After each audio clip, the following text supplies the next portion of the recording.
Oi, gente, tudo bem com vocês? Hoje nós vamos começar a estudar o capítulo 11 do nosso livro de ciências. Esse capítulo tem um monte de novidades, algumas descobertas muito legais pra gente. Vamos observar essa foto. Ah, deu até saudade da escola, não é? Pois é, por lá nós temos contatos com coisas de muitos materiais diferentes, de formas diferentes, cores diferentes, texturas diferentes, maciez diferentes. Pois é, nessa cena vocês podem ver que as crianças convivem com todos esses materiais no espaço escolar. Em casa também podemos observar objetos feitos de materiais com características muito diferentes. Experimentem observar à sua volta. Essas observações também podem ser feitas em espaços naturais, porque tudo que nos cerca, como o ar, a água da chuva, as partes do corpo de um ser vivo, o sol e tudo que é construído é formado por matéria. E esses diversos tipos de matéria formam materiais com propriedades e características diferentes. Vamos ver. Materiais como o barro podem ser modelados para fazer diversos objetos, porque eles se transformam de acordo com a ação humana ou a ação da própria natureza, que umedece, resfria, seca, cozinha.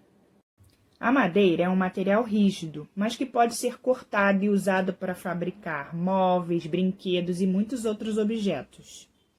O vidro já é um material frágil e transparente, mas ele também tem como característica ser impermeável e não permitir a passagem da água.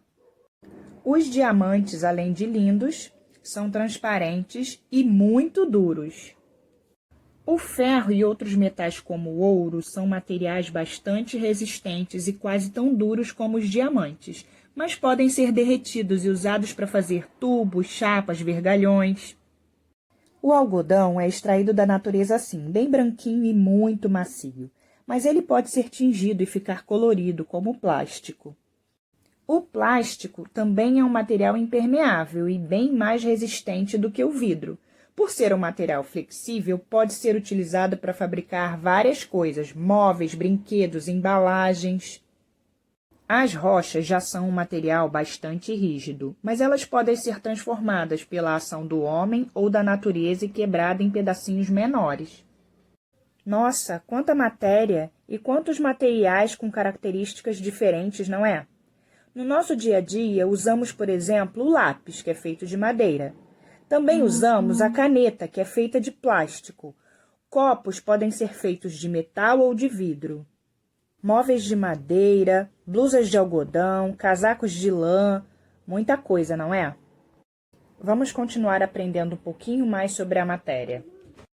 A matéria possui duas propriedades importantes, o volume e a massa. Vamos conhecer um pouquinho dessas propriedades. Bem, pessoal, toda matéria possui um volume. E o volume, ele é medido pelo espaço que essa matéria ocupa. Ou seja, o volume de um objeto é o espaço que ele ocupa no ambiente onde ele está. Observando aí nas fotos esses balões, nós podemos ver que eles ocupam um espaço, eles apresentam um volume. E o espaço dentro e fora deles está sendo ocupado pelo ar. No copo de água onde está sendo misturado o açúcar, mesmo que a gente não possa ver a diferença a olho nu, tanto a água quanto o açúcar estão ocupando cada uma o seu lugar no espaço. Já na terceira foto, nós podemos enxergar bem a matéria ocupando os espaços diferentes. A primeira camada cinza, a segunda camada amarela, a terceira camada marrom. Mas esses espaços que aparentemente estão vazios, na verdade, estão sendo ocupados pelo ar. Uma das consequências da existência do volume é a de que duas matérias não podem ocupar o mesmo lugar no espaço ao mesmo tempo. O volume ele pode ser medido, e uma das unidades usadas para medir o volume é o litro, representado pelo símbolo da letra L. E toda matéria tem massa. A massa é o peso de uma matéria. Por isso, quando medimos essa massa, usamos uma balança e medimos o grama, o quilograma ou a tonelada. Podemos observar aí nessa imagem que apareceu para vocês que o volume é diferente da massa. O volume da borracha e o volume do metal que estão nas balanças são iguais, porém o peso, a massa, é diferente, o metal é mais pesado. Então, toda matéria possui massa, e nós podemos perceber essa massa, esse peso, quando tentamos tirar qualquer objeto do lugar. Mesmo que a gente faça um pouquinho só de força, ela é necessária para mudar esse objeto de lugar. Quanto maior a massa, quanto maior o peso, mais difícil será esse movimento. Nessas imagens que aparecem aí para vocês, a massa maior está na bicicleta com duas crianças. Então, o esforço, a força do menino para pedalar é maior porque ele está carregando a irmãzinha. Ela será um peso a mais para ele carregar. E nessa imagem acontece uma situação parecida, pois a massa do carrinho com as duas crianças é maior do que a massa do carrinho com apenas uma criança. Por isso, é mais difícil puxar o carrinho azul. Nossa, quantas coisas nós vimos nesse vídeo de hoje, não é?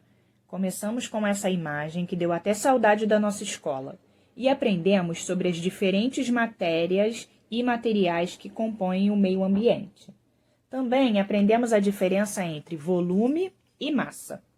Agora eu vou deixar vocês lerem as atividades e o conteúdo da página 132, 133 e 134, fazer as atividades da página 135, a prática da página 136 e o registro na 137. Bom trabalho, pessoal!